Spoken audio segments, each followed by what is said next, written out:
Hi, friends. Welcome back to the Wall Street Skinny. I'm Jen. I'm Kristen.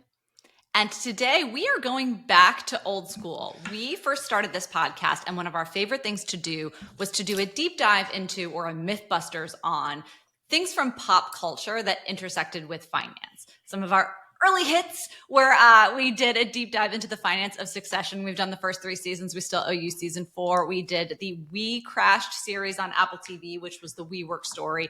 And we did an analysis of Michael Lewis's book, Going Infinite, which was the FTX and Sam Bankman-Fried story, where ironically, I think we talked more about Jane Street and high-frequency trading firms and their initiation processes and interview hurdles that you had to jump through than we actually did in talking about crypto. Yeah. And we're coming back to Michael Lewis today. We had done an Ask Me Anything on our social media, and people asked for like, hey, I've got a slow weekend. What are some great finance books and movies that I should engage with? And Kristen was like, oh, we got to talk about Moneyball. I was like, Moneyball's a baseball movie or book, rather. It's not really about finance. It's about statistics and a lot of things like that. But I didn't think of it as like a finance story. And so many people, when we omitted it from the list, were like, you got to talk about Moneyball. We're going to have an interview coming up with one of the greatest Major League Baseball players of all time. So we thought it would be extremely fitting to fast track our review of Moneyball because it is very much a finance book. I had seen the movie. The movie's a baseball. That's what I was going to say. The movie, because I watched that first, they don't talk about any of the numbers. And so the book, to your point, is very heavy on the stats. The book of Moneyball is, in my view, a finance book that happens to be about baseball. Yes. And Michael Lewis is, I would argue, one of the greatest finance writers of our time. He's not writing textbooks, but he's telling stories that happen in the finance world in a super relatable way. And even where he does use jargon, it's funny. This book is so great for someone like us because I feel like when people are trying to explain finance concepts, so often they'll use analogies from everyday life, like baseball.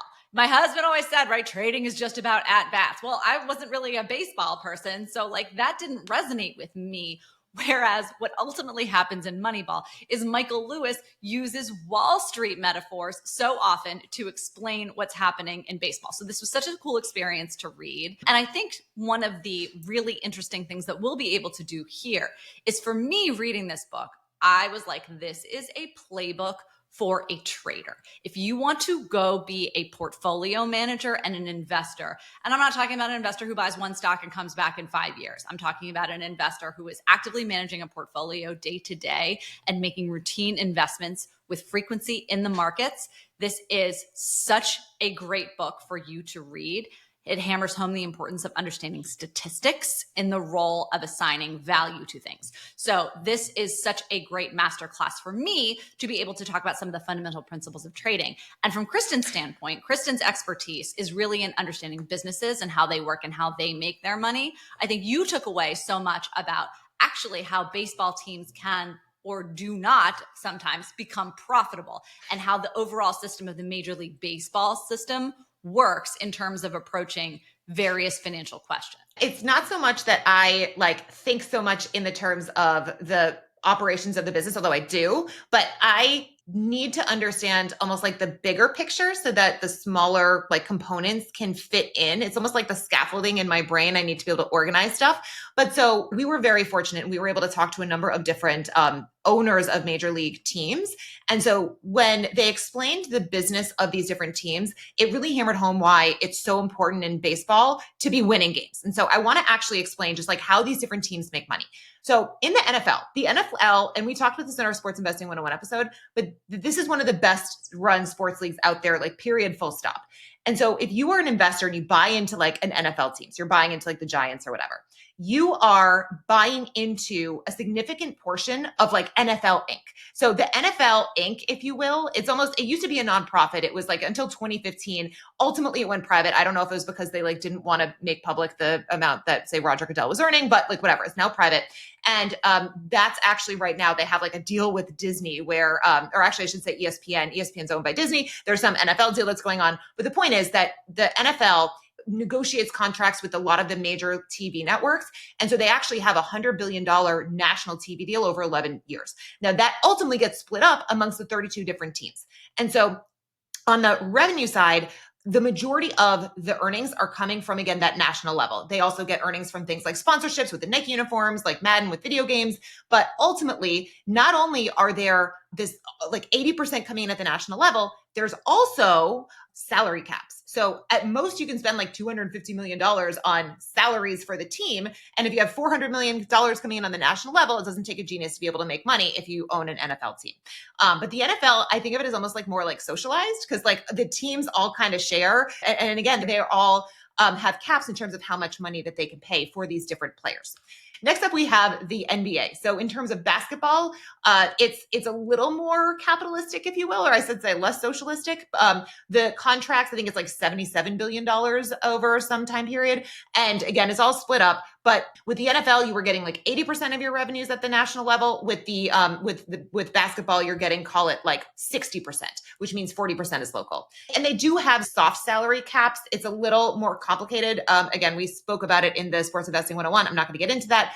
But what's interesting is that if we look at Major League Baseball, here, only 20% of the cash flows are coming from the national level. So there's like a $10 billion contract, which is split amongst all the teams, which means that most of the revenues, so like, again, something like 80% are coming locally. And there is also no salary cap. I mean, there's some limits that they've tried to put in, like soft caps, but like they basically don't work. And in fact, last year, Juan Soto signed a $765 million 15-year contract with the New York Mets. The view is the more you can pay, like the better your team will be. By the way, who owns the New York Mets? It is Steve Cohen, who bought 95% of the team back in 2020 for like $2.4 billion. They also have not won a World Series in the last 5 years. So just putting that out there. So I think that's a really— And for our listeners who don't know who Steve Cohen is, he is— Yeah, so Steve Cohen, so Steve Cohen is he is a owner of Point 72, formerly SAC Capital. We had the little back and forth about, is it SAC, is it SAC? But yeah, he is, he's a huge hedge fund billionaire. And I think it's so interesting because when, we're going to get into like how to run a baseball team, there is so much that's like quantitative and there's so much trading that goes into it that like, if I was a hedge fund portfolio manager, like a trader, I would be wanting to own baseball teams all day, every day. I think it would be like so fun. So anyway, I just wanted to set that stage because to me, it really hammers home the stakes in terms of why for Billy Beane having the small budget of like $40 million when the Yankees had a budget, this was by the way in 2002, had a budget of $126 million, why that was such a big deal. And we're going to talk about this like panel that was commissioned to evaluate if there was like financial determinism in baseball and like, should it be more socialistic and like the outcome of that. But it sort of sets up the stakes for why it was so important for Billy Beane, who had this small budget, to use it efficiently, and ultimately why it was so important to win games. Because, in the NFL, if you're the worst team, you're still going to be making a lot of money. Like the valuation of the best team and the worst team are not that far off. That is not the case with baseball. That theme of proper valuation is going to carry throughout. Yeah. How do you systemically know when something is cheap to spline, if you will, and not be afraid to go after it, even if you have to buck the conventional orthodoxy? Well, and the other thing I want to establish is like baseball overview for dummies, because while most of our listeners, I assume, are very well-versed in baseball, I was not. And when I was reading this, there were a few things that I was trying to understand in terms of both how like the actual system works and then the draft itself. So this is also for our people in Europe and the rest of the world who may not have baseball as like again, for America, like baseball is table stakes, but elsewhere in the world, they're much more interested in soccer, which by the way, I would love if we had more interest in soccer, but that's a different story. We do. I mean, I'm in Charlotte. We have Charlotte Football Club here, and it's Charlotte FC. It's huge. Yeah. And we're good. But it's really fun. People, I think in the US, it's usually like the big three are baseball, basketball, and football. And everywhere in the rest of the world, it's kind of like the metric system. Like everyone else, it's a metric system. And then here we have like our own little thing. But the way the draft works in terms of the teams is that the worst team is going to get like the first rounds. I think there might be a lottery somehow, but the worst teams get the first rounds. You also can get first round draft picks if somebody gets your best players as a free agent. But so a few things that I found helpful to at least understand. So number one, when players are drafted, unlike drafting someone directly to the Giants or to the Patriots, like to the adult varsity team, typically in Major League Baseball, players are drafted into like this farming system, which is the minor league. So they're not going to be drafted in and like immediately play on the Red Sox. I think at the time of the writing of this book, Jen, you had said like it happened once, but they're typically drafted in and they're going to start in the minor leagues. So even Billy Beane, who they were talking about as possibly being a first round draft pick, or Darryl Strawberry, who actually did go as a first round, they started in the minor leagues. And so the minor league, again, is this like farm system. So there's like rookie ball, then single A, double A, triple A. But you're drafting people who are going to have a lot of potential. And as they, if you think that they're going to like be really good, they'll get moved up. But there's no certainty there. Like you might spend a couple $1 million on someone and they never make it out of being a minor league player. So it's really important that like when this draft is going on, that people are evaluating like what is the chance that they're going to make it to the actual major leagues, but also what's the chance that they're going to sign? Because our protagonist, Billy Beane, like there was concern, and we're going to talk about this in a bit, why, that they were going to like potentially waste a first round draft pick on someone who actually didn't even want to play baseball and who wanted to go to college instead. Now, the other thing is that the contract is going to depend on like where you are in the draft. So first round draft picks are going to be paid a lot more than say second, third, et cetera, et cetera. And actually, just to kind of set the stage, in 1980, the first round draft pick, Darryl Strawberry, went for like $200,000 and Billy Beane went for like $120,000 as a second round pick. Today, the contracts are closer to like $9.5 million for a first round draft pick. Now, that is actually pennies, however, compared to where you are as a free agent, which we're going to get to in a sec. But the point is that you are paying like a huge amount of money to have a contract with a player. And what that contract then gets the team is that they're guaranteed 7 years in the minor league, or if then they're moved up to the major league, 6 years in the major league. So there's almost like a time clock that starts when you sign. So baseball players want to sign earlier because for them, yes. They want to be drafted straight out of high school and start that clock ticking on their free agency, counting down towards it. Yes. And back in the day, the teams would like, draft people on a wish and a prayer and like what they could see into people. You could dream whatever you wanted to on these players. And what we're ultimately setting up is our central question of how did this team that had so little money compared to its competitors end up being one of the most winning teams when what previously you would think to be the doctrine of the more money you have that you can throw at the best individual players, like these big expensive teams like the New York Yankees, the New York Mets, the Boston Red Sox, et cetera, why wouldn't they be the most winning teams with that unlimited budget? And why were so many rich teams at the bottom of the league, right? Yeah. Why were so many at the bottom? And the Oakland A's able to go on this run from, call it 1998 to 2003, where they became one of the most winning teams. And they didn't actually win a World Series during that time. So it's funny because I heard you talking about the movie, and I remembered the movie having like a happy ending, like a very Hollywood ending where like everything comes full circle and it's all resolved. And I don't remember exactly how it played out in the movie, but there isn't like the big, like we all win the game at the end of the book, right? That's not how this story ends. It doesn't end with a World Series win. So I also just want to manage expectations. Well, the irony, for those of you who the is the story opens with them having lost in the playoffs against the New York Yankees. Then it goes into the 2002 draft. And so you expect, oh my God, they're going to win. And then it ends up where they're like, nope, they still don't win. And then the one thing that they do end with, which is similar to the book, is that Billy Beane does get an offer to go be a general manager somewhere else. So we'll talk about that at the end. But like that was the big like reveal, is that he basically got an offer, and it sort of proved that he was right, I guess. There was vindication of his system, and his system, when implemented somewhere else, ultimately won them the World Series. So over the years that we're going to cover in this book, the Oakland A's, they won more regular season games than any other team except the Braves. They went to the playoffs 3 years in a row, and they nearly beat some of those most expensive teams like the Yankees. Mm-hmm. That's ultimately who they lost out to in the playoffs. And so the two kind of central theses of this book is A, it matters less how much money you have than how you spend it. Mm-hmm. And that is true obviously on Wall Street, especially in fixed income trading where leverage is involved.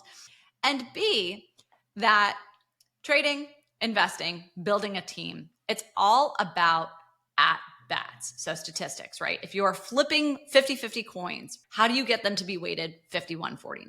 Yeah. And we have in our main character here, Billy Beane, who's the general manager of the Oakland A's, someone who would quite literally make a call to an opposing team the day after a player would suffer what seemed like a career-ending injury and try to buy him off him, right? So how do you say, this clearly looks on paper like the worst case scenario based on everything that everyone has firmly believed about this sport, how it's played and how these players operate, and say, none of this matters because I've developed my own valuation system. That independent critical thinking when looking at the value of an asset, here it's a player. And so Michael Lewis sets up a very interesting, very simple math problem that ultimately was how this general manager, Billy Beane, whose story we'll tell in a second, came to think about totally revising the orthodoxy of how you draft players. So basically, the math that he set up was the minimum spend to field a 25-man team was $5 million plus $2 million for players on the disabled list, and then all the rest of the 40-man roster. So $7 million total at the time if everyone's making minimum wage. And they determined that the minimum number of wins with a minimum wage team in a 162-game season is 49.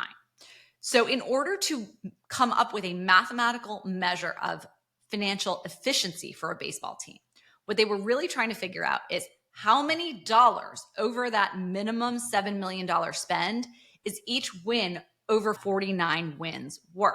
Spoiler alert, in order to make it to the playoffs, you got to win something like 95 games. So it's really about how much do you need to spend to get that incremental 45 wins effectively on all of these players. How can you do it as cheaply as possible? Yeah. And so I think Oakland A's said that they paid like $500,000 per win, whereas like the Texas Rangers were paying $3 million per win. Yep, exactly. This guy, Billy Beane, let's tell his story. All right. So Billy Beane was a star baseball player at his high school. And the way that scouts conventionally measured talent was on 5 talents that they called tools. So it was foot speed, throwing, fielding, hitting accuracy, and hitting power. And Billy Beane, when you thought about all of the possible potential along those metrics, he was the dream. He looked the part.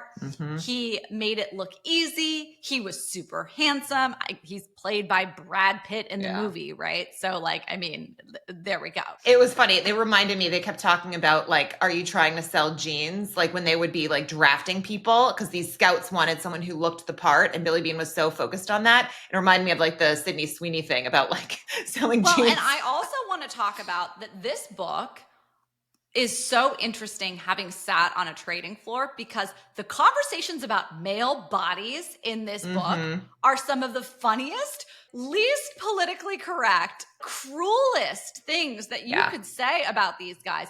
And you don't typically read that. We always talk about like the conversation about women's bodies in the media and stuff like that today. They're like, we called him the Badger because he had so much hair on his back. The guy had a club foot. It's like all these things. I honestly though, I think guys actually, talk about that more than women, because I think women are like, we're not going to say terrible stuff about other people because they know that it's like not okay. Men, I don't think that they've got that memo. Also, fun fact, I remember when I was in high school, I was in BC calculus, and it was me and one other girl, and every freaking guy in the class was so obsessed with their weight because they were like wrestlers, and they were talking about, oh my God, I like lost 5, how much, this is how little I ate. And anyway, I thought it was like such a bizarre thing that, again, to your point, I do think that guys are like very focused on it, but also because like it's also not taboo in the way that it is with women. That's such an interesting thing. It is definitely not taboo in this book. No. And I feel like since having been on the trading floor, I certainly hadn't heard such an unflinching commentary about men's weight, athletic prowess, appearance, height. It was, this was not the like, let's talk about short kings. It's like, this guy was so short. This guy was so fat. Like it was pretty interesting. But so as Billy Beane started to get scouted, something happened. And it was either that maybe like his high school coach didn't know how to necessarily protect his talent, but he lacked the mental discipline to not melt down. He didn't react well to failure. He became notorious for effectively throwing tantrums and breaking bats and going totally nuts whenever something would go wrong. So as he was being scouted, he started to decline in his performance, just as his political capital was starting to rise within the specter of Major League Baseball. And by the way, this guy was really smart, okay? So he simultaneously, while he's being scouted to go play professional baseball, is getting recruited by Stanford to play both baseball and football. Yeah. They needed a football quarterback. So this guy was just going to basically, in his spare time, be a star college quarterback and get a full ride to Stanford. Yes. Although it's funny because we had the conversation with that Major League Baseball player coming up who was like, he's like, I played all those sports. And same thing, we talked to Eli Manning and he was like, I played all those sports. And I'm sure that they probably, both of them could have been drafted for those sports or at least played college football or basketball. So I do think that some of this is like this innate talent. But again, to your point, I think one of the other main takeaways that I had about Billy Beane is that so much of the issues that he had was mental. Like it was a mental block. All of his issues were mental. Yeah. Yes. All of his issues were mental. All of his issues were mental. But exactly. So Billy Beane was so naturally athletic that he could have just as easily been dropped into an elite college quarterback seat where he's getting a full ride. The players that ultimately, when Billy Beane looked to completely break the mold of how everyone was looking for recruits, he chose players who were so unnaturally athletic that the only sport they could ever conceivably play was baseball. Yeah. Not these people where you could drop them into, whatever it is, water polo and, basketball, and they'd be equally talented. He was like looking for people who could barely stand up, yet somehow were getting the right kind of stats for this specific sport. So we'll get into that. Yeah, they joke about it as like the island of misfit toys. It's the people that everyone else is going to ignore because they don't have what the scouts are looking for. Like they have an eye and they think that they know exactly what a baseball player should look like. But so then they were missing what the stats said about how great these people actually were on the stats that mattered, which a lot of these people were not measuring. Yeah, exactly. So we'll get to that in a second. But back to Billy Beane's experience with the draft. He effectively had like what looks like on paper the worst luck imaginable. So he was being considered in the draft alongside someone called Darryl Strawberry, who went on to have a very famous career, for the Mets. And the Mets had the overall first pick in the 1980 draft. Billy starts saying he doesn't even want to play professional baseball, okay? He wanted to go to Stanford. And it's funny because I'd be sending my kid to Stanford. I'd be like, you know what? If it's meant to be, you'll figure out this whole sports thing later, but an elite college education is forever. Anything could happen, especially now understanding how this works with the farm teams and everything. Yeah. You could be playing minor league baseball forever and, be an also ran, and that could be your whole life. Yeah. I think that that's a much higher NPV trade than signing a baseball contract, which, by the way, ultimately, when he did sign his baseball contract, it was such a low number. His parents actually invested it all in some real estate partnership that went bad. But before we get there, one of the things that happened to Billy during the draft was because every scout was like, this is the perfect male specimen. All the teams started psyching themselves out with game theory, thinking, okay, well, everyone's going to go for Billy. He's so unobtainable. Therefore, we're not even going to bother with him. We're going to focus on somebody else. Well, when everybody has that exact same idea, all of a sudden you start falling down the draft pick because nobody wants to waste their first round draft pick on someone who might not sign, right? And at the same time, the Mets were doing something akin to what we now have with Hard Knocks, which is like when, HBO follows like one NFL team in the preseason. They were doing this thing with Sports Illustrated. And the magazine said, quote unquote, it would be convenient journalistically if the team selected Darryl Strawberry, who was this poor kid from the inner city with like a rags to riches story, I guess. So ultimately, Billy did get drafted to the Mets, but he had dropped to the 23rd pick. And it's important to note too, the reason that the Mets were willing to even take that shot on someone who may not sign, because again, that's one of the things that they're like sort of hedging against is if we draft this person and we use one of our slots, are they going to even sign? Because they knew that he had that Stanford option, but they had, I think at the time, like 3 first-round draft picks. And so one of the other things that's, again, I think interesting and we'll get to later is like how you get more draft picks, because that's another thing that, again, Billy Beane, when he ultimately gets in, like he's gaming the system to try to figure out how to get extra draft picks. And he verbally committed to the Mets, then changed his mind and said, you know what, I do want to go to Stanford. And Stanford said, sorry, like we don't want you anymore. We're done. And his dad, who was like an ex-military guy, was like, you gave him your word. You got to go through with this. So he signed for, like you said, $125,000, which was gone within a hot minute. Yeah. And Billy's takeaway from this, what he learned and internalized, allegedly, according to the book, was that if you do something just for the money, it's the wrong reason. You've got to do it for the right reasons. And he felt that this was a terrible mistake. So he was put into the upper level minor league teams because the Mets thought, based on all this promise, that he'd be going straight to the show faster than Darryl Strawberry, who they thought would struggle against the pressure. But it was the exact opposite. So by the end of Billy's first short season, and that because of when the draft happens within the timeline of the year, your rookie season is this short season, Darryl ultimately became MVP. And Billy was still only batting .220. So he was constantly comparing himself to this other guy and coming up short, which is a disaster and would be a theme for the rest of his baseball career. Darryl Strawberry ultimately goes, starts playing for the Mets, has this wonderful career, legendary, blah, blah, blah, blah, blah. This other guy, Lenny Dykstra. Lenny was everything that Billy was not. Lenny had all mental toughness, all confidence, all like, why not me? And Billy was constantly questioning himself. And this is something we see with traders all the time, that like when you get on a bad run, this is why traders and baseball players are both so superstitious also too. And that's also why baseball and investing, they're kind of the classic individual team sports, that you have to keep it together as an individual, but there is such an importance of the team around you, not only with their contributions, but also with the psychology of it, that it is really important to have people around you who can break you out of a funk. And that's why we see like trading floors organized the way they are. It isn't just about the exchange of information. It is about like vibes. It is about having that connection with other people who are like, we're all on the same team, like blah, blah, blah. So I thought that was really interesting. Well, and there was that one story about this pitcher who he like found a lucky rock and he had to like take it and like put it near him for like every single game. And he was like, I don't think anyone noticed, but So long story short, things do not go well for Billy. All of the guys who come up alongside him, Lenny, Darryl, they all go on to have these amazing careers playing Major League Baseball. And Billy did actually play Major League Baseball. He appeared in 148 Major League games between the Mets, the Twins, the Tigers, and ultimately the Oakland Athletics. But he never really made it to the role of an everyday starter. So by 1989, he was with the Athletics.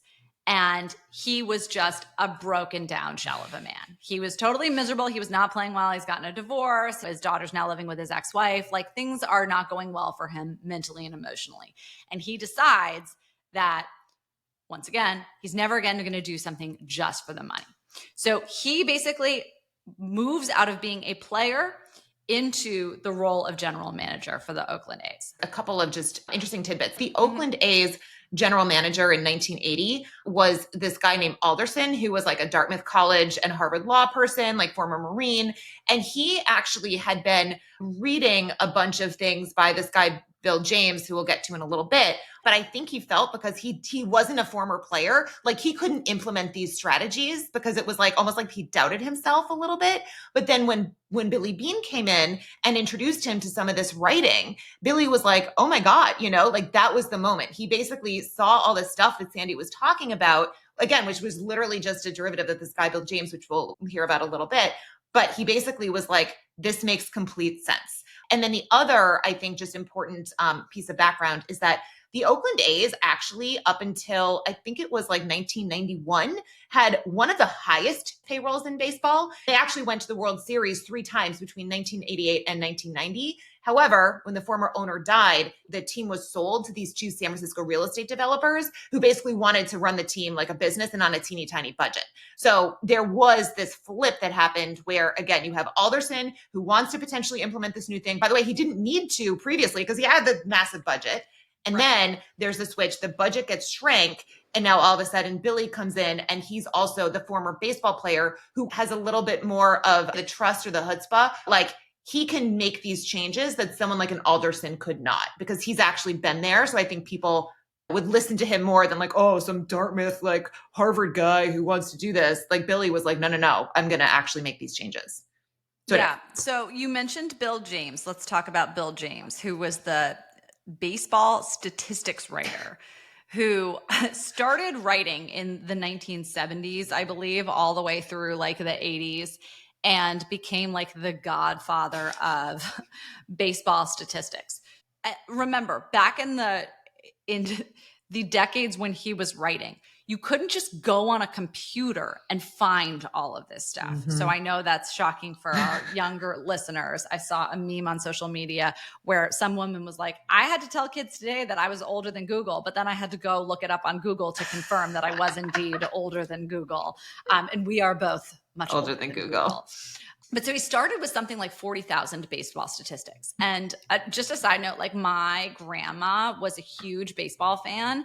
And she like, to give you a sense of how people used to process baseball statistics on their own, because it wasn't something that was de facto supported by the league itself. They didn't make this information like publicly available somewhere.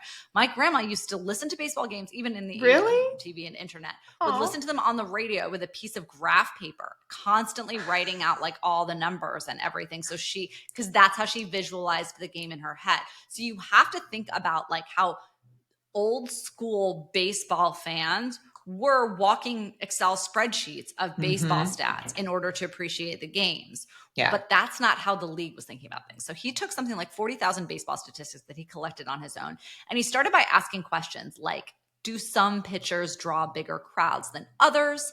How much effect does an umpire crew have on the length of the game? And ultimately, he started with the question actually of fielding statistics, and specifically that of errors. And errors, when you think about it, is really the only statistic in sports, which is a record, Lewis says, of what an observer thinks should have been done.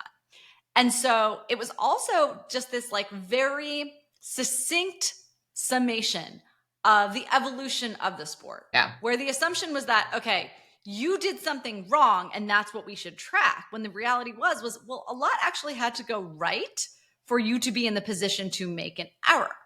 And relying on statistics like these, James suddenly came to the conclusion, was leading managers to mismanage their teams. Mm-hmm. So neither the observations, the day-to-day lived experience, nor the statistics on their own really told the full picture the way that they kind of existed. There was someone else called Chadwick who basically determined that walks were caused entirely by the pitcher, that the batter had nothing to do with them. Therefore, they were just another part of this error framework that people were using to think about stats.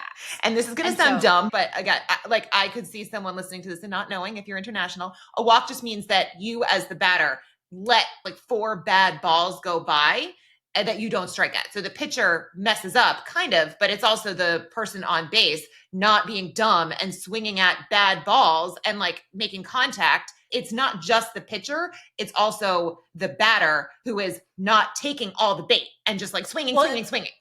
That's exactly the conclusion that James came to. Yeah. Was that batters could control the strike zone effectively. Yeah. That if they knew what pitches were good and only swung at those and didn't swing at bad pitches, that they could earn walks. And as you said, a walk is when you are granted a walk as a penalty to the fielding team for having thrown so terribly and not giving you something that you can swing at. You also are granted a walk if you get hit by the ball. He also similarly concluded, based off of realizing that there was an error in thinking about this error framework, that then RBIs as a stat, runs batted in, were overvalued because it led players to swing at pitches that they otherwise wouldn't. And the luck of having players on base was too much of a variable that you couldn't control for engaging the effectiveness of that hitter. Yeah. Because if you hit a ball and no one's on base, that's very different from a grand slam home run.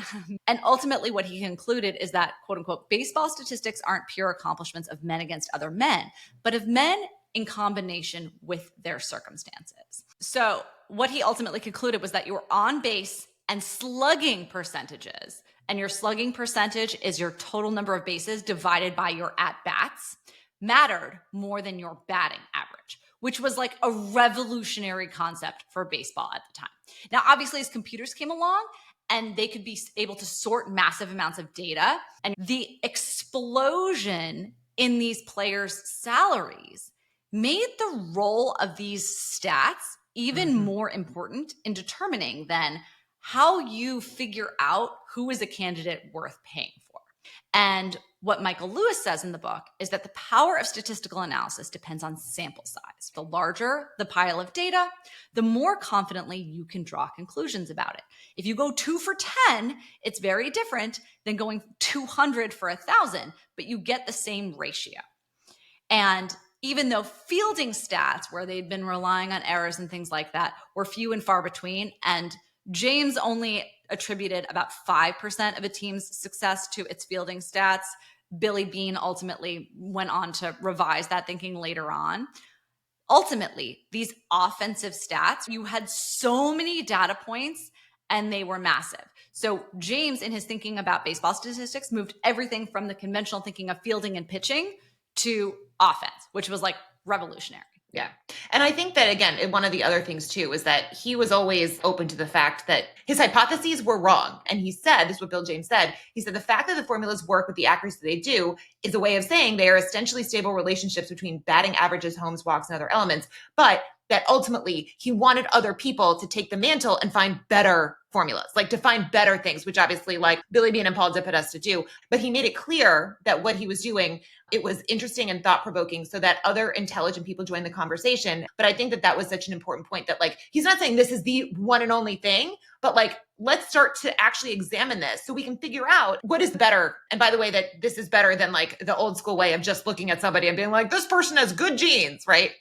Right. And there were other things that once this started to catch on, that started to happen was people took up this, like you said, they took up the mantle and they ultimately went to work on disproving things like the myth of the clutch hitter. Everyone has this personal lived experience of this person who comes in under pressure and gets it done.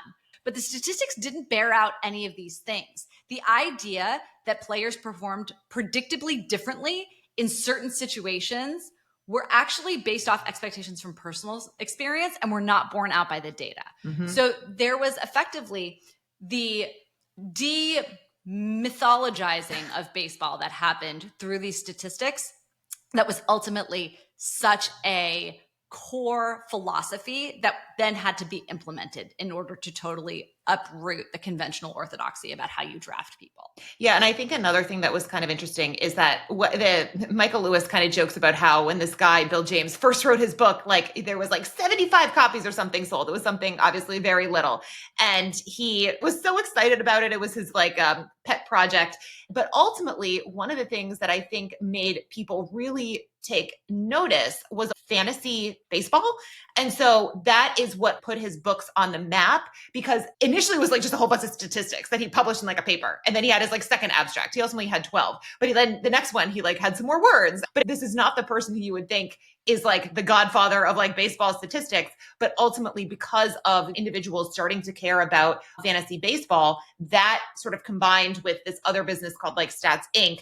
all together started to make this a lot more prominent. But Bill James was so angry at the Major League Baseball because he was like, first of all, they're doing the drafts like behind closed doors. Nobody can see it. When you say that, sorry, just to be clear, there was a huge difference between how the draft in Major League Baseball and the drafts in the NFL and the NBA are conducted. The NBA and the NFL draft, if you've ever had to watch it, it's like a circus, right? They do it at this like huge thing. And nowadays they have like cameras in the players' houses. You get to see how our whole family reacts, all this stuff. At the time, Major League Baseball drafts were like a private conference call, and everyone was sitting with those little conference call things in a room and just like dialing in. And then the big technological change was that then one day they started broadcasting it on the internet. But it does say in the book, it said Major League Baseball did its best to not give customers stats which they wanted. The people inside the MLB, if anything, were hostile to people outside of it who wished to study the game. And so then Bill James made this statement. He said, to deny the public access to information that it cares about is the logical equivalent of locking the stadiums and playing the games in private so that no one will find out what is happening, which I thought was amazing. No, 100%. So the bottom line with this guy, James, was that all of his work on statistics were deeply embraced by baseball fans and were used critically by everyone who wanted to get into fantasy baseball. But for all intents and purposes, he was just dismissed as a dork by the general managers. And even people who had been aficionados of his work as fantasy baseball players themselves, who then went on to work on these professional baseball teams, would run those teams as though they had never heard of them. Yep. And they actually gave the specific example of some Wall Street guy who ultimately went on to buy the Marlins and was wildly successful in fantasy baseball and then ran the Marlins into the ground, acting like he'd never heard of James. So there was no one who was able to translate this stuff into practice until Billy Beane came along. Yeah. So where we ultimately get to, and where kind of the meat of the plot of the book takes place, is Billy Beane has read all this shit by James and he wants to put it into action. So he hired this assistant general manager, Paul DePodesta, who was a Harvard educated economist, and he was constantly looking at stats. And Paul's history was that he was really fascinated by the intersection between psychology and economics, which we really just call behavioral economics today, I guess. But specifically, he was interested in irrationality. And so while he's the kind of guy who probably would have made a great trader, he loved baseball. And so some of the key things that he was taking, in addition to everything that James had talked about, was the fact that so many of the conventional baseball scouts and managers tended to over-index towards lived experience. It's the fact that everyone who's ever played thinks their experience is typical when it isn't. And this is such a common thing across all kinds of science, right? We even talk about this in the framing of the search for intelligent life. We actually have to assume that the Earth is super average, and where we are in the galaxy is just a super average place, and where our galaxy is in the universe is super average. It would be pretty crazy to assume that it's special, right? All of a sudden, a lot of things start to change and things get pretty wonky, and that's where religion comes in and all this fun stuff. But it's kind of the opposite in baseball. You can't necessarily generalize from your own lived experience, because everyone's own lived experience, everyone's own set of talents is not necessarily what's typical. And actually, it's funny because Billy Beane, I will say, he did generalize that he doesn't want to be using what made him a number 1 or number 2 draft pick. Go against that Exactly. Yeah. And that there was too much of a recency bias in people's evaluation of talent. So if someone just had a great game, all of a sudden they look like a hero, but you have to look at their entire body of work in different circumstances. And there was also a lack of ability that Paul really honed in on to discern the full picture just through visual observation, which sounds like a crazy thing, but it was this whole idea that I go back to with my grandma on the graph paper. That if you're watching the game on TV, you get a feeling for how it's going, right? You see the flashy base stealing, or you see the magnificent save or whatever it is. But that actually doesn't tell you the full picture about what's actually going on in the game. And sometimes it's those really boring things that you're not really paying attention to. What's the count at the base? How many walks did you get? Things like that. All of the boring stuff, that's ultimately what ends up contributing to the much more meaningful set of information than just what you're seeing with your own eyes. There was actually a great quote that Bill James had written about, but it was one can absolutely not tell by watching the difference between a 300 hitter and a 275 hitter, because the difference is 1 hit every 2 weeks. So that's why these statistics are so important, because again, with your own eyes, you are probably not going to be able to discern that 1 hit every 2 weeks. And so that's why they hated high school players. They don't have a lot of good data. Whereas when you start to look at college players, they're playing a lot more games with a lot more data to analyze. So all of a sudden now they can make a much better informed decision because there's actual data that they can look at versus a hope and a prayer.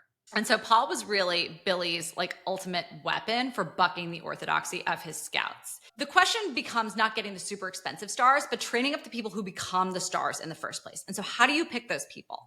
So Paul DePodesta ran all of these numbers and found that the two statistics that most highly correlated with winning percentage were on-base percentage and that slugging percentage. And so to understand slugging percentages, if you have 4 hitters and the first guy hits a home run and the next 3 strike out, you have a slugging percentage of 1,000, but have only scored 1 run. So you can't say that on-base percentage and slugging percentage were equal. On-base percentage is obviously more valuable than slugging. And in Paul Podesta's model, each extra point of on-base percentage was worth 3 times a point of slugging.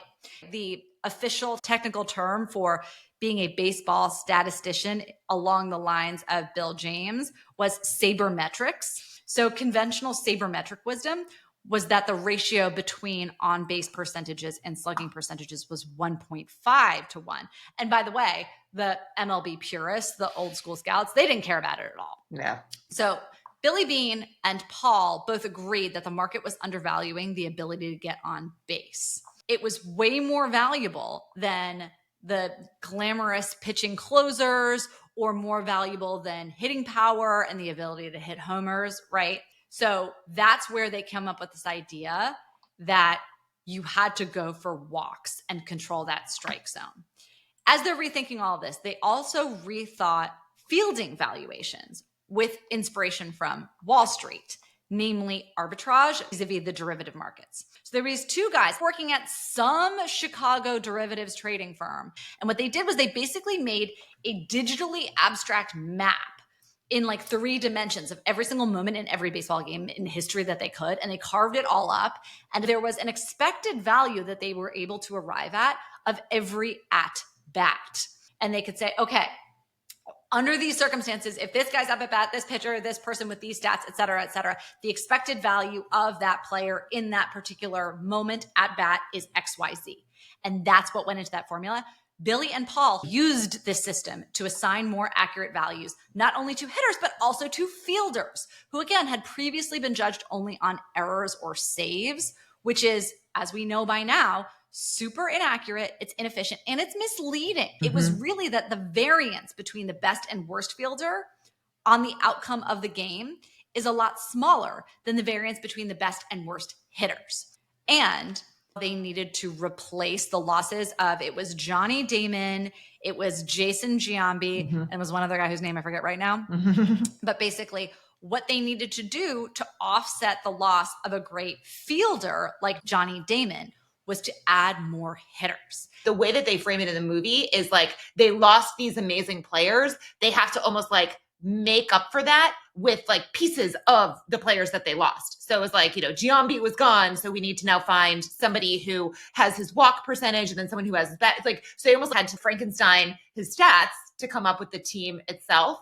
Paul DePodesta, who, it's funny, in the movie was played by Jonah Hill, even though the way that they describe Paul DePodesta is the opposite of Jonah Hill. They call him St. Francis of Assisi. Well, yeah, in the book, he's very thin, like doesn't like to eat a lot, is portrayed as like this like sort of skinny, scrawny guy. And then Jonah Hill's obviously different. For whatever reason, like Jonah Hill has a different name. He's not Paul DePodesta, and he went to Yale instead of Harvard.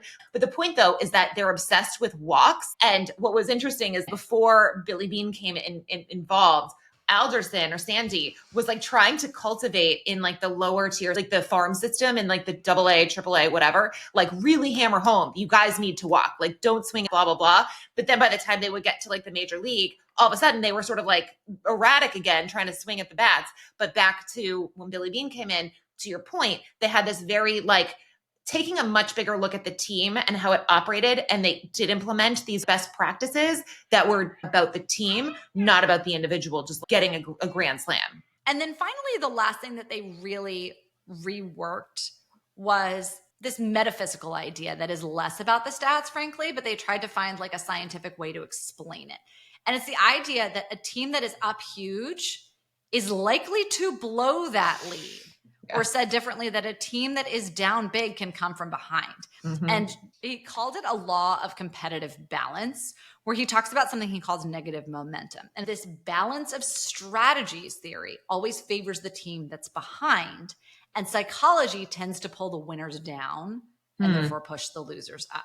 And so case in point, right, Kristen, think about the year that I try not to mention that much, the Patriots versus the Giants, the 2008 Super Bowl that kicked off like every terrible event in my life. You had the Patriots coming in with an undefeated season, and they had all the positive momentum in the world, and they got totally psyched out and lost to the Giants. And it became this whole thing of like, if you were to rerun that game a million times without the Patriots having had that undefeated season, would they still have lost to the Giants? And pretty much every like sports pundit feels like, no, they totally would have crushed them because they were objectively the better team. In fairness, totally fell apart. In fairness, that brings up though the opposite story, where the Patriots won against the Atlanta Falcons despite the fact that they were down 28-3 going into the second half. So I wanted to just say in the Super Bowl, yes, that was the greatest comeback of all time in Super Bowl history. And both my dad and my husband were at that Super Bowl together, and my dad had gotten up to get a snack when he thought that the game was just totally over, and he was like, I can't watch Tom Brady lose again. This is just too tragic. And my husband was like,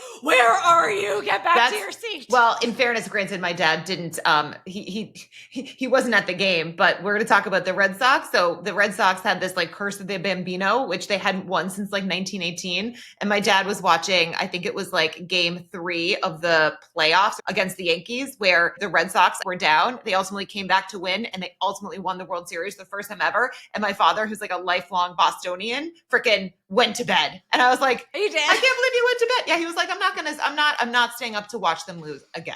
Like, I can't. And then and James theorized that basically this is why curses exist in baseball. It's because of this less statistically provable, but like metaphysically, I think, resonating concept of this negative momentum. But I think this goes back to like why Billy had such a hard time. It was so mental. Like when there was no stakes, when nothing was on the line, he would smack the ball. I mean, you and I, when we first started this podcast, we used to joke because in the beginning, we would be on the phone chatting. We're like, this is what we need to talk about in the podcast. And we turn the podcast on. It's like, and like, it's like where was the conversation we had previously? But I think said differently now, I mean, I think once you become extremely skilled at something, you do perform better under pressure. Or That's rather, true. like those who are truly skilled need to master the discipline to perform well under pressure. Yep. Right? It doesn't matter if you get a perfect score on every SAT practice test that you take. You got to show up and take that real exam and not crumble under the pressure. And and it's interesting. The adrenaline that you feel when you're nervous is the same that when you're like stressed. And it's like you need to channel it the right way. Like it needs to be the positive energy, not the negative. You can't let that negative momentum get you. And this is why when my husband is always coaching our kids to play baseball, he always tells them to smile. That act of smiling, it actually quite physically tricks your body into thinking you're happy and makes you forget how nervous you are, how much there is at stake. And so it enables you to play better. Yeah. Okay. So in the midst of all of this, by the way, there is another bigger backdrop that's happening financially, where baseball players and owners were trying to hammer out a new labor agreement. The players were threatening to strike and the owners were threatening to let them. And there was something called the Blue Ribbon Panel Report that was basically commissioned with the idea of showing that players' salaries should be constrained, that there should be some kind of salary cap, to examine effectively the question of whether baseball's economic system had created a competitive imbalance problem in the game, and that there be some kind of revenue sharing among teams. And so one of the proposals that was at hand was actually to eliminate compensation for free agents. So there would be no more draft picks, like no more free market forces. Billy Beane was betting that this wouldn't happen. They enlisted 4 people to basically examine this question.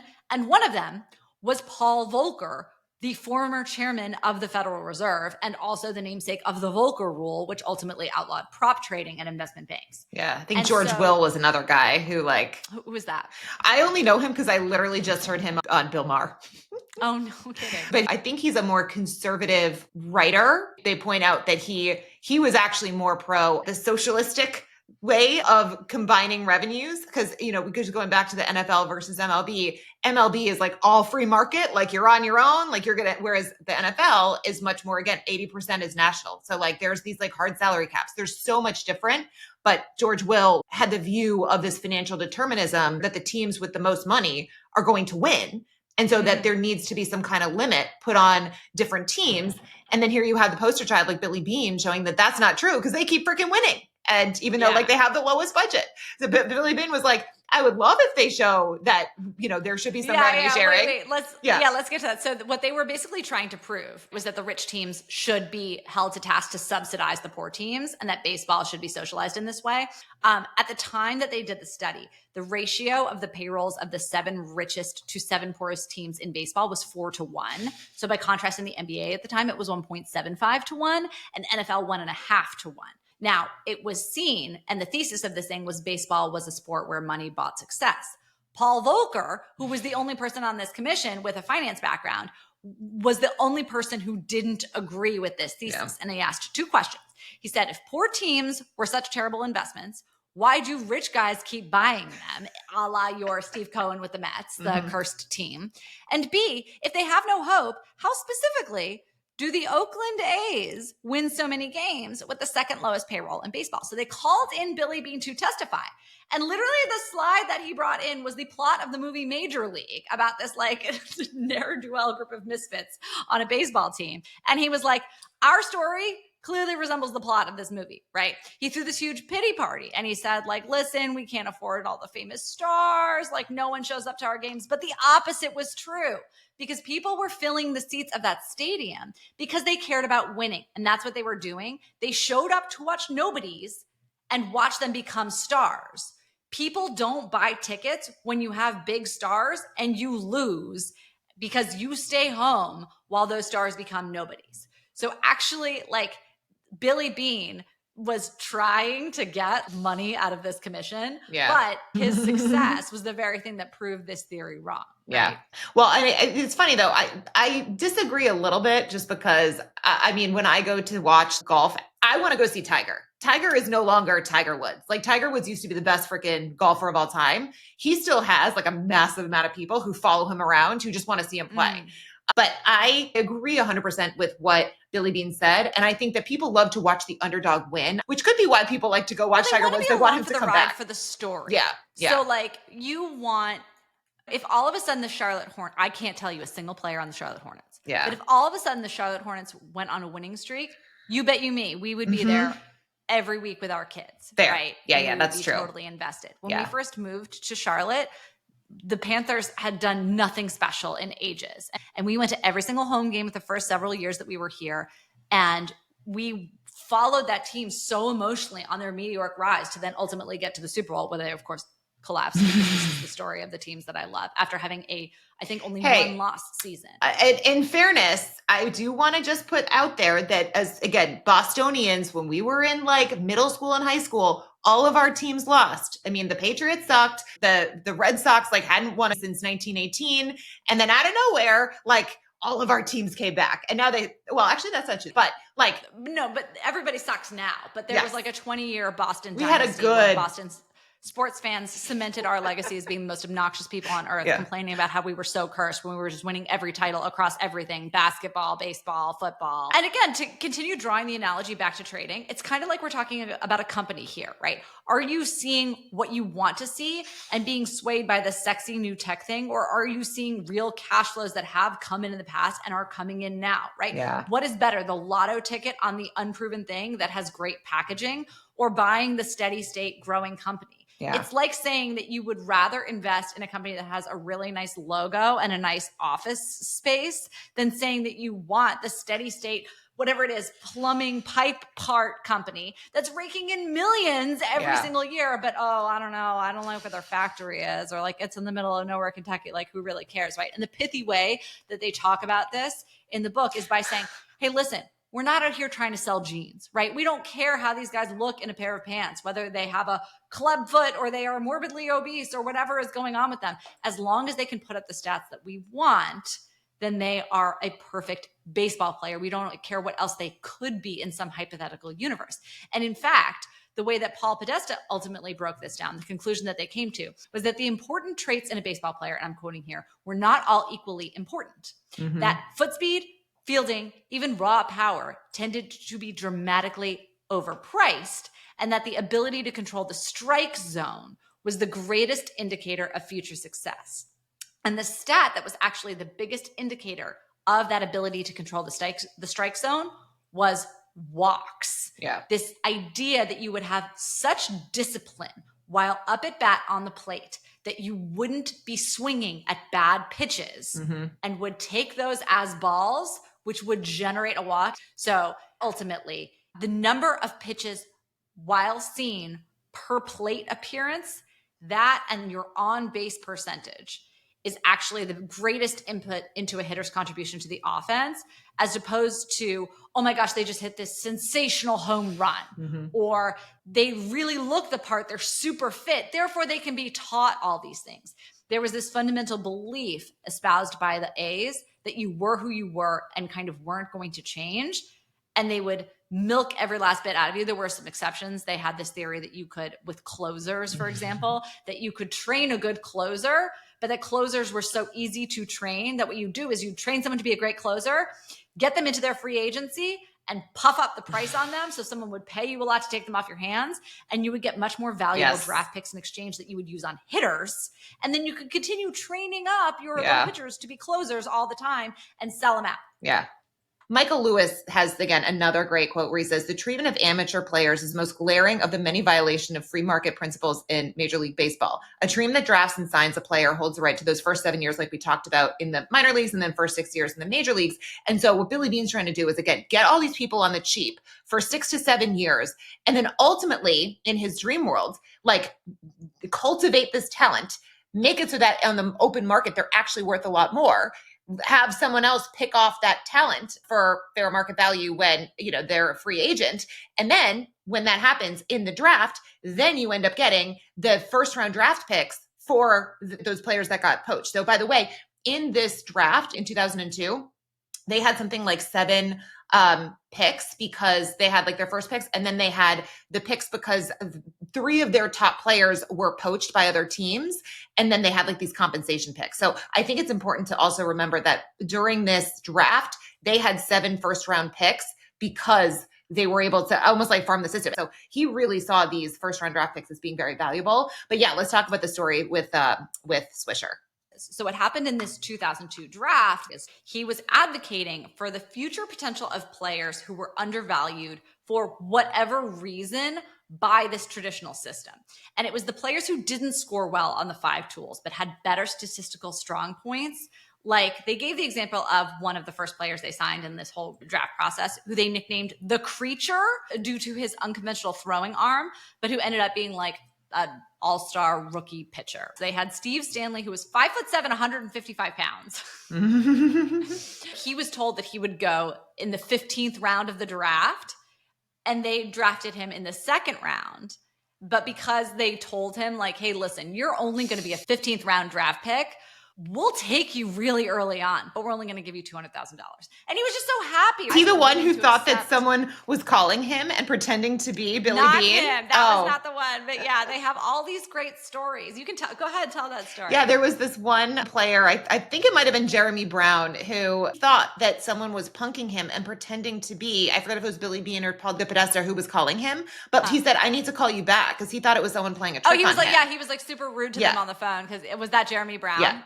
Yeah. There's also this game theory going on, not just with respect to the general managers and the players that they're trying to draft, but there's this psychological warfare happening between all of the general managers where everyone's trying to figure out what everyone else is going to do. Yeah. Because wherever you are in the draft, and this comes up to the point that you brought up earlier, but wherever you are in the draft, there's people who are going to go ahead of you. And then you have more draft picks behind that. So you're trying to envision how this deck is going to get stacked. And you have to do that by trying to suss out what everyone else's cards look like, what they're holding in their hand, without letting them know who you want so they don't go after them. And Billy Beane worked very hard to cultivate this myth that he was only going after these weirdos because he couldn't afford good talent. He actually viewed them as very legitimate early draft picks. Yeah. And he wanted them so much more than the expensive guys that everyone else wanted, because he was looking at a totally different set of metrics. Yeah. But also there was one person that he wanted to go look at, and the scouts told him, you can't go see that guy because then people will know that you're like trying to draft him. So it's this mental game. The other element to the game theory is that once these long shot unconventional picks become the first round draft pick and they've made a verbal agreement, the agents are suddenly going to potentially be all over that person, trying to get them to break that verbal agreement that they have with the A's. And in fairness, I think it was illegal. Like, it was against the rules to have the verbal agreements, even though they were like, but everybody did it. Yeah. I didn't realize that. Yeah. But yeah, so we just touched on the concept of agents, by the way. And I think that's important too, that there are these agents sometimes who are trying to represent the top talent because they get like a cut of whatever it is that they ultimately end up signing. And so what would happen would be either A, if you had a really great agent, sometimes what they do is they'd like drum up all this interest. And if they didn't get the obscene number that they wanted, they would encourage the player to be like, take a year off, right? And just go redraft again the next year. And sometimes that would work to squeeze like even more money out of some of the teams that wanted them. I guess this guy, Scott Boras, got Mark Teixeira a contract for $9.5 million when the draft pick ahead of him got only $4.2 million. Wow. So he basically found the highest bidders and scared everyone else away from their clients. But draftees who didn't have those great agents sometimes ended up shooting themselves in the foot by advocating for like off-market prices. So what happened in this 2002 draft that, you know, is kind of how the story is told is there was basically some guy who was negotiating with Colorado and he was at the top of the list, but he suddenly said, I want $2.6 million, take it or leave it. And everyone was like, blah, this guy totally doesn't understand what he's worth. And now, just as the draft is kicking off, you have this guy who was supposed to go in the first like 5 or 6 picks, now plummets all the way to the back. And now the whole lineup gets shuffled in terms of who's going to come down the list of people. Yeah. So at the beginning of this draft, Billy Beane and Paul DePodesta basically put together a list of like 20 dream players that, like, irrespective of budget, by the way, if they could get them, I mean, this would be like a pie in the sky, right? And they estimated that like under the best conceivable circumstances, maybe they could get 6 of those 20.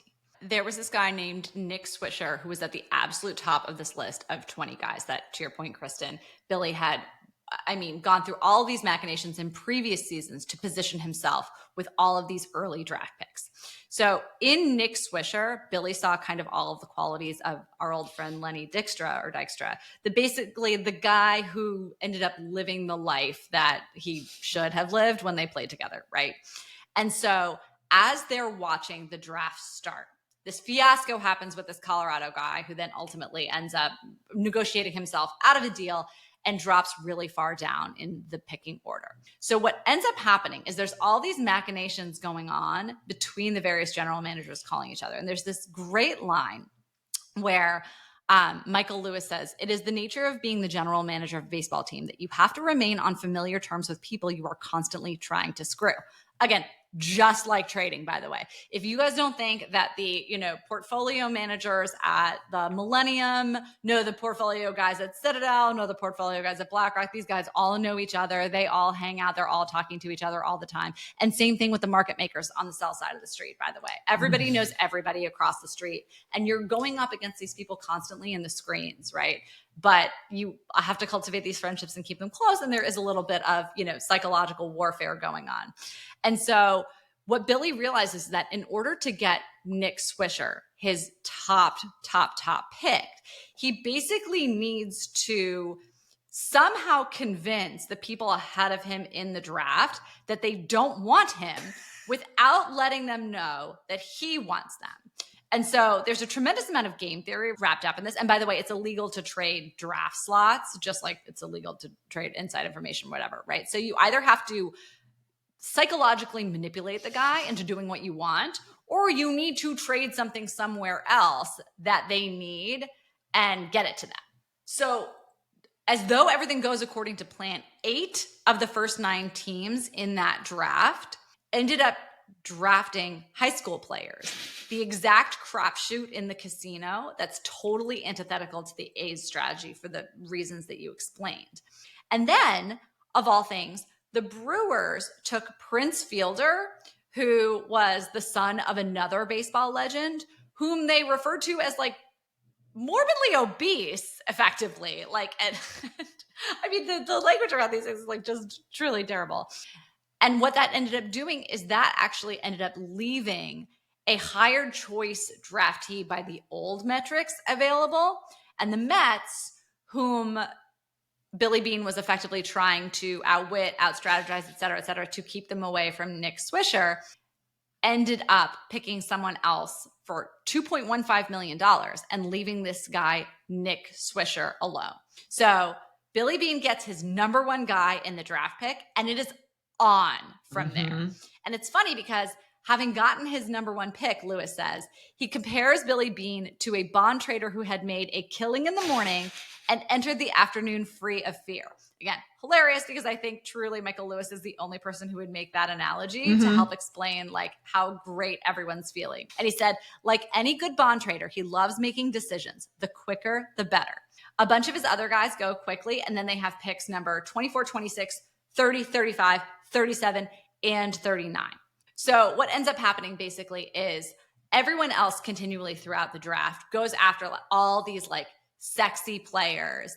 And Billy Beane is going after guys who have the stats that they want. They have things like these high slugging stats. They're getting a ton of walks, things like that other people consider non-sexy. And they're paying these guys peanuts. Yeah. So it ends up being that they get 13 guys from their list of 20 when they only thought under a dream circumstance they could get 6. Yeah. And it's funny because they talk about how with each draft pick, Billy Beane, kind of had the feeling that all the other general managers were like muting their conference call to laugh at him for choosing these guys who didn't meet any of the conventional criteria. But what it says with him is what begins as a failure of the imagination ends up as a market inefficiency. When you rule out an entire class of people from doing a job simply by their appearance, you are less likely to find the best person for the job. Right. So obviously there's major takeaways from that apply well beyond baseball. Yeah. But what Michael Lewis says of like the feeling at the end of that day, he said it was as if a big new market moving Wall Street money manager had sprung into being and bought shares only in vegetarian restaurants or electric car manufacturers. And by the way, this book was written in like 2003. Yeah. So what a wild idea at the time. Now we're like, well, that train's already like coming on or whatever, right? Yeah. With a difference. A revaluation in the stock market has consequences for companies and for money managers. The pieces of paper don't particularly care what you think of their intrinsic value. A revaluation in the market for baseball players resonates in the lives of young men. And by the way, the whole irony of this was they didn't tell these players why they were drafting them this way. This was effectively kept secret from these players. They just wanted them to be who they were. They weren't trying to develop them into anything except develop them strategically so then they could go sell them for something else, right? To basically like fatten up the prize cow and then sell it at the market so they could unlock more draft picks or even get monetary compensation for losing those players, right? Which their salary paid off. Yeah. Well, as we're kind of talking about Billy Beane, it wasn't just what happened during the draft. It was also what happened during the actual season. And so Michael Lewis talked about how there was no other team that played so differently in the first half of the season as the second half. And the reason is that they were two different teams. So what would happen is that as they started to do well and others teams started to do poorly, all of a sudden these teams that had these expensive players, they'd signed expensive contracts, now all of a sudden had players that they wanted to offload, right? They were too expensive. It didn't make sense. So Billy Beane would start calling up and trying to get these very prized players on the cheap so that he could ultimately get into the World Series. And he would like call up one team and try to almost like insert himself into negotiations with other teams. So there was this one story with the Red Sox where they were doing a trade with, I think it was like the Indians, I forget exactly. And Billy Beane tried to call up them, the Indians, be like, they're screwing you. Do you really like the players you're getting from them? How about this? Why don't you let me negotiate on your behalf? And then I'll get some other stuff out of them. I'll get you a better deal. But then I need to kind of like get in the middle here. He also would try to like, if he knew that one player was coming on the market, he would try to trade players that he had to the teams that he knew were interested. I think like the Giants, he knew were interested in a player that was getting shopped around midseason that he wanted. So he called up the Giants and said, hey, I'll give you this like prized possession, I think from like his double A team, or maybe even like someone who was doing well in the major leagues. I know you need this position. I'll give you this player for cheaper. So then he's taking them out of the mix to get the player that he wanted.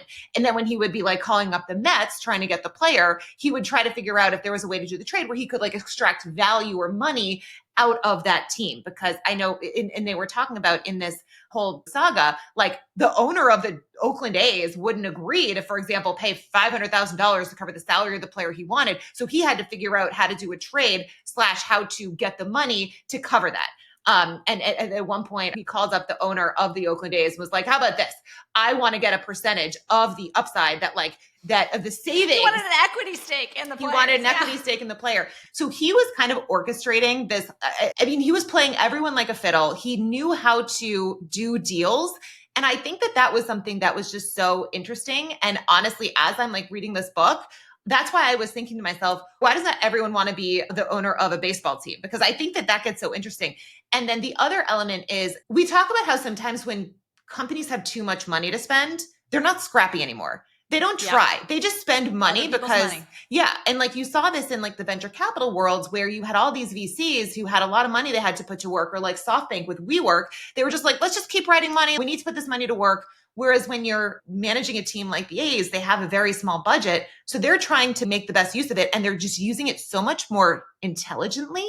It's efficiency. It's efficiency of capital. Yeah. Yes. They really came up with a formula for the efficient spend of capital. And just in case you have any doubt that this is ultimately a book about investing, Billy Beane would often quote Warren Buffett saying, the hardest thing to find is a good investment. So over the course of this 2002 season, they had one of the best track records. They went like 20 wins in a row. They set like a record, but in that game, by the way, that they set that record, they were up 11-0. And then they lost that lead. And then one of their Island of Misfit toys in the movie he's played by Chris Pratt. I think it was Hattenborough. Hold on, what was his name? Oh, that was got it. Matty or whatever. Hattenberg. Yeah, I loved him in the book. Yeah, he ultimately does win the game for them by hitting. But he was, like I said, one of these Island of Misfit toys. He was like a 37-year-old baseball player who nobody wanted because of his age. Like he was like afraid of the ball. He had some like issue with his arm too. And in the movie, like they want to have him be a first baseman, and someone asks him, what's your greatest fear? He's like, a ball being thrown at me. And the guy's like, no, really? He's like, no, that's it. So they had it again. They definitely had a sense of humor in the movie. But anyway, the point is they ultimately do get that 20 win streak, which set a record, but they ultimately did not make it to the playoffs. And just to give you the exact numbers around that, because I don't know if you have this in your notes. So that season where they had hoped to win those 95 games that we talked about with that theory of winning at the beginning, they won 103 after setting that winning streak of 20 games. Yeah. And not only that, but that same season, they proved this whole theory right. Yeah. Because the way that the teams in the American League West finished the regular season was an exact inverse relation in terms of their order in the rankings to their payroll. Yeah. Yeah. But so the one thing I wanted to point out though is, so the thing about using these statistical methods to build your team is it works great for the whole season. Cause there's, again, I think it was 162 games. When it comes down to the actual playoffs, that's where like anything can happen. A lot of it is luck, right? So just because you statistically will do this much at bat and all that stuff, that doesn't translate to the individual game. And so Billy thought that because they didn't win the playoffs, they didn't win the World Series, he thought nobody's going to care about us. However, who was sort of taking note of this was Boston.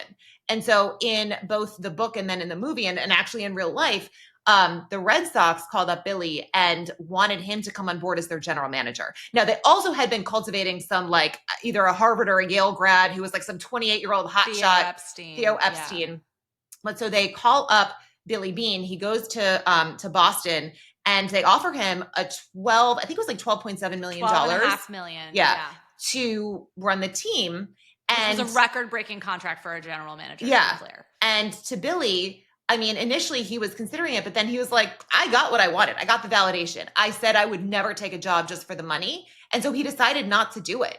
The irony is that then the Red Sox, again, promote the Theo Epstein, and they implement the strategy that Billy used, and they ultimately win the World Series, like I said, that Jen and I were so excited about because we are Bostonians. I remember we were seniors in college. I remember watching it because I went to Brown, and like everyone at Brown was, I mean, for the most part, either a Red Sox fan or a Yankees fan, because we had such a huge contingency from New York. And it was, again, the Red Sox and the Yankees.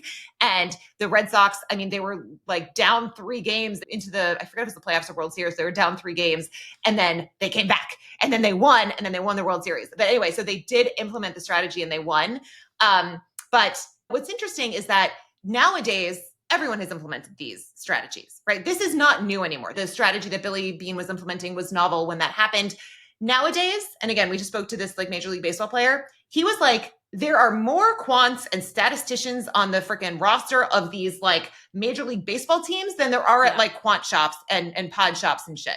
Like everyone is doing this. Every single thing is measured. Like there's cameras everywhere measuring every single little detail. So, you know, it's funny because now like using these stats doesn't get you anywhere because everybody is using them. And so now it's sort of like, does this mean they're going to have to go back to the old school way of like, of actually looking at the potential talent and like seeing something in there that this other team doesn't see? So it's almost like goes back a little bit. It's like the undoing of the statisticians and all that. And the human aspect, you've used this analogy with AI. It's like, if everybody's special, then nobody's special. If everybody's using this, then like no longer, it's not giving you an edge. That's just like the price of admission. So now what do you got? And so I think it's the Billy Beane method is table stakes. Yeah. Like, what is going to make you sign someone for $765 million or whatever it is? Yeah. I wanted to do one key trading takeaway from that playoffs loss. Yeah. So one of the problems that they ran into when they got from the regular season to the postseason was all of a sudden they started feeling this new kind of pressure. And we've talked about that negative impact of that pressure. There became this pressure to quote unquote manufacture runs. And it was to basically like pull more points out of thin air by doing things like stealing bases, all this stuff that went completely antithetical to the just like slow and steady wins the race kind of philosophy that they'd had. And what they found was that even by sticking to their guns, they still scored better in the postseason than they did in the regular season, but they ended up allowing runs per game for the other team. And so it was this winner takes all stakes where you couldn't just like outlast. If you suddenly just start giving up more runs for whatever reason, right? That thing that you can't control with your hitters, then it's too bad, so sad. And that's the same thing that you learn with trading. If you try to swing for the fences with one big risk-taking position, then sure, you can win big, but you can also lose big as well when you don't have all those tiny little wins adding up and all of the diversification throughout your portfolio. So I think that's why when you think about the emergence of, say, the pod shop or whatever, right? The pod shop is kind of the Billy Beane of trading in a sense, right? Because you're not putting it all on one equity long short position, one company, whatever it is, right? It's like, okay, I've got a bunch of little geniuses running their own little micro hedge funds within my giant shop, right? And this guy hits a single and this guy hits a single and I keep them on really tight risk limits. And I just need everybody to keep getting at bats and keep getting bases and get my slugging percentage really high versus saying, this is the company and I'm going to bet it all on black. And guess what? If all of a sudden a bunch of Reddit guys decide that's going to be a meme stock and squeeze my short, I'm out of business. Yep. So I love that example. Yeah, that was the application that I wanted to draw specifically to trading from why ultimately this strategy is limited. It's limited in baseball and it is limited when you need to swing for the fences for whatever reason. Now, you shouldn't need to swing for the fences in trading unless you've been failing to deliver returns. So you need to, again, it's like follow the method and you'll be just fine. Because also there shouldn't be that winner takes all stakes set up in trading because there is no World Series in trading. There is no like, I need to bet it all on this. You can create those scenarios artificially for yourself and it's a folly to do so. Because the stakes all of a sudden become different. You can't just get lots of little at-bats and lots of little singles. Well, and actually just to sort of hammer that point home in terms of also the sample size and the fact that, like, again, individual games are not necessarily going to perform. When Bill James talked about, you can't tell the difference between a 300 hitter and a 275 hitter because the difference is once every 2 weeks. He also then says, in fact, if you see 15 games a year, there's a 40% chance that the 275 hitter will have more hits than the 300 hitter in the games that you see. So the stat stuff doesn't work in the small sample sizes. And so when you're in that last, whatever, 3, 4, so I guess you have to win 4 games. It can go up to 7. But like when you're in that last playoff or World Series, the stats no longer matter because, again, this is such a small sample size. Like, it doesn't work out that way. So I just think that that's an important thing to, again, understand in terms of stats. And by the way, this is like an apocryphal story from me as a kid and why you need to be listening to our podcast. When I was in, I think it was the 3rd or the 4th grade, like I said, truly did not care about nor watch professional sports whatsoever, but we had a math test. And, again, I was like the overachieving kid who always got 100% on the math test. And we had a math test and it asked about batting averages. And we were learning decimals or fractions or whatever it was, and asked about batting averages. And I had no idea what a batting average was. And I went home crying because I got that question wrong because I didn't understand what a batting average was. It was like, if so-and-so has a batting average of like whatever it is, like 300, and I truly didn't know what that word meant or like what the application was or even what sport or whatever. And I went home crying. And I do think my mom like marched into the math teacher's office. And oh, no, you need to like let my daughter like have another chance or whatever. And he was probably like, stop it, lady, you're fine. Like the kid got, a 99 on the test or whatever. But I remember being traumatized by that because I had never before looked at a math question and not known what it was. Mm-hmm. And well, I would have had the same reaction. Aw, thanks. Okay, guys, this was such a fun podcast to record. If you want to see us do more books and movies, we're going to have a bunch more coming out. We obviously need to finish up season 3 of Industry, which we'll get to. We still need season 4 of Succession, all that fun stuff. But this is a perfect segue into our conversation with a former Major League Baseball all-star who ultimately has gone on to be an investing great. So that's who we'll be bringing on for the big interview episode to follow this one. As always, if you're enjoying these episodes with us, please share them with a friend. Please go on Apple Podcasts and write a written 5-star review. We would always be grateful. And you can find us on YouTube, on LinkedIn, on Instagram, on TikTok, all over social media, where we'll be sharing exclusive content on each of those platforms that may differ from one another. And sign up for our newsletter if you want more in-depth, deep dives into deals, what's going on in the markets, all that fun stuff. Awesome. Thanks, guys. We'll see you next week. Bye. Bye.